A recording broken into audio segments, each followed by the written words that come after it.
Hi, good morning. It's Jim from the maverickstar Observatory. Thought I'd bring you some images of the jet streams over Antarctica right now because we are experiencing 14-year record low temperatures in that region right now. And on the back of that, Donald Trump ordering a fleet of icebreakers to keep Antarctica open for shipping. Got to be a reason for that, isn't there, guys? You know, when you order a fleet of icebreakers, there has to be a reason. I just wanted to show you the condition of the jet stream both over the southern and northern hemispheres of our planet right now. Obviously we would expect to see lower temperatures in the Antarctic region right now, and that's because of the position of the tilt we are at on our orbit around the sun, making it further away from continents like Australia and the Antarctic Peninsula. But different story completely over the northern hemisphere. Very weak jet stream, nothing like a super jet stream that we've got over the southern hemisphere, as you can see. And I'll just take you around the equatorial region so you get an idea of what our jet streams look like on our planet.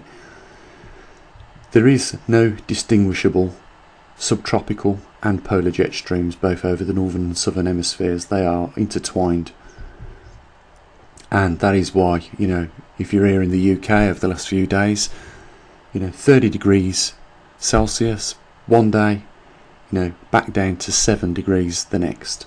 That's the sort of fluctuations and changes we're getting, and that's because the jet streams are delivering Arctic air. And we know that because we're getting these cirrus clouds form, which are only common to Arctic regions of the Earth. And these clouds are the ones that form little ice crystals in the air.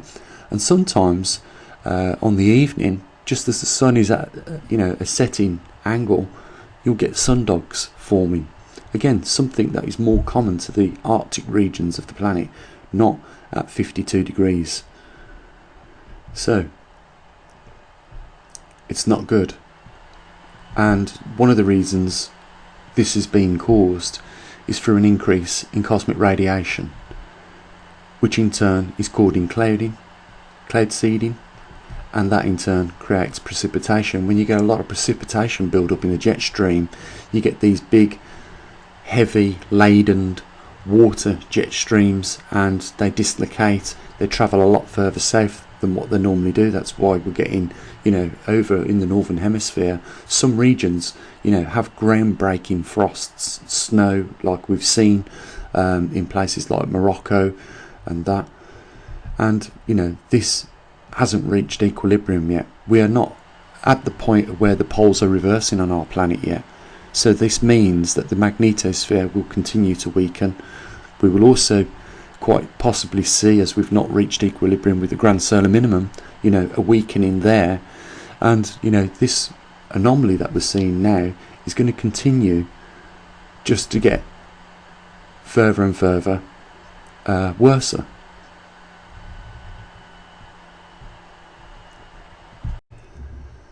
We know the Earth's magnetic poles are migrating.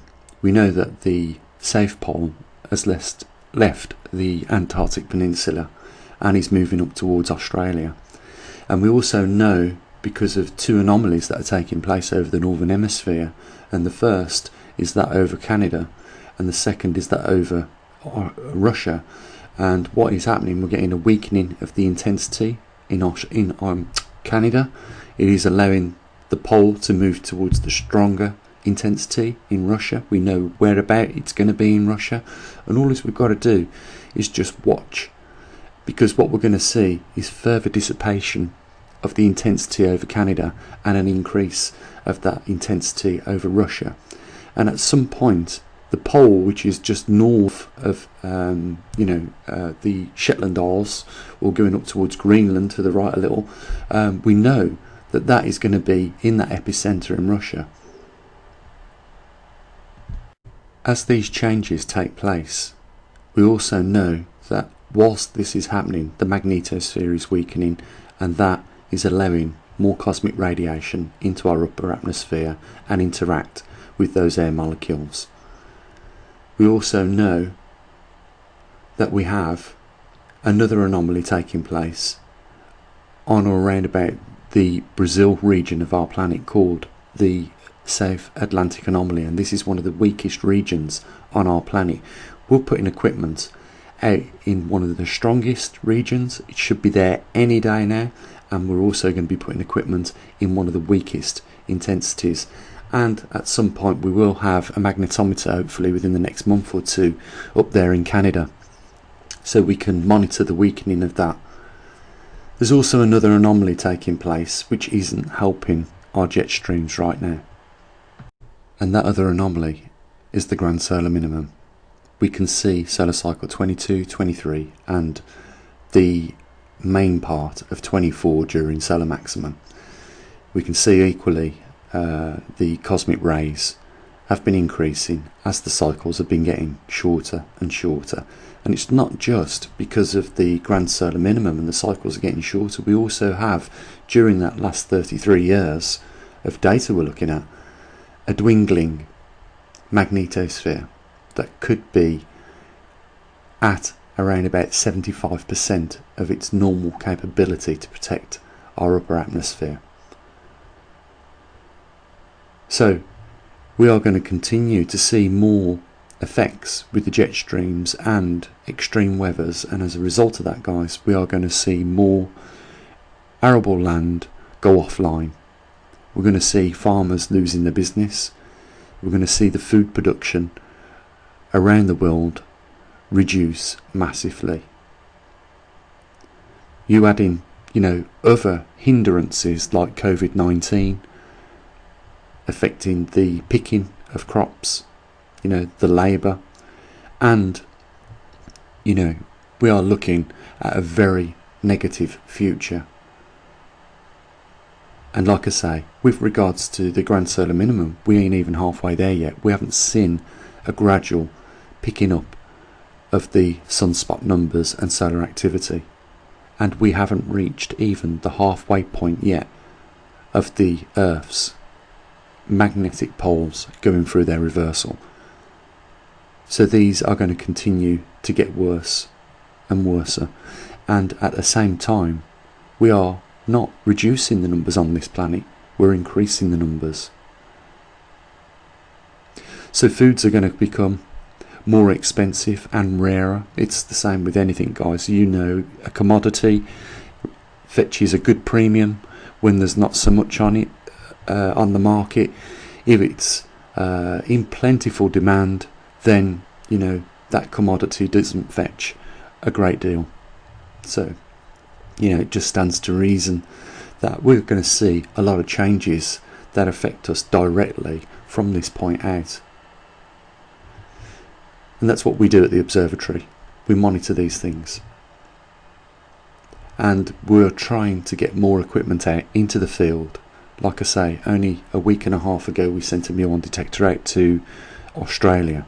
These things aren't easy to build, and they're not cheap either.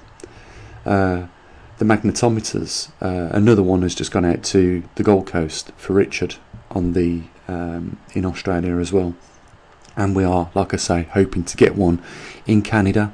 It would be amazing if we could get one in Russia, to monitor that high intensity region as it gets stronger and stronger. That would be really amazing. And I do hope that at some point we are able to secure a location for one of our magnetometers in Russia. So our work is very far from over, guys. We aren't even in the middle of it yet. There's a lot of things to do. There's always a lot of processing of data now. As more and more magnetometers go out around the world, we have to process that data, as well as the data that we collect from the TriMag and our magnetosphere sensor here, and it also all gets loaded back up to the internet. And there's a lot more things I want to do, guys, and I can only do that if I'm getting the support and help from not just a few of you. We really need to encourage more people to join us, more people to help raise some funds for the observatory, and more people to push some of the work that we do out there, so that more people become aware of what it is that's actually causing the changes on their planet. And they should be concerned, because this is a rare gemstone in our solar system. It is the only planet that has, adequate life of a broad range of biodiversities. And we don't have a planet within the local vicinity that closely resembles our planet. It is a unique planet, and it should be something that you care about. So guys, join us in the coming days.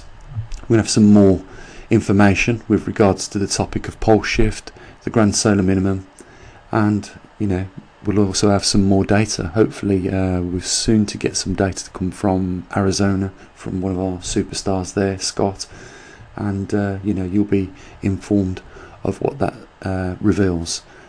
So guys, I'm going to say what I usually do. There's a link down there. Remember, it's not mandatory, but if we don't raise money, we don't simply put ourselves in a position to expand what we're doing right now with the equipment that we've got in the field. So without funding, we go simply nowhere. We are a sailing boat in the ocean with no wind.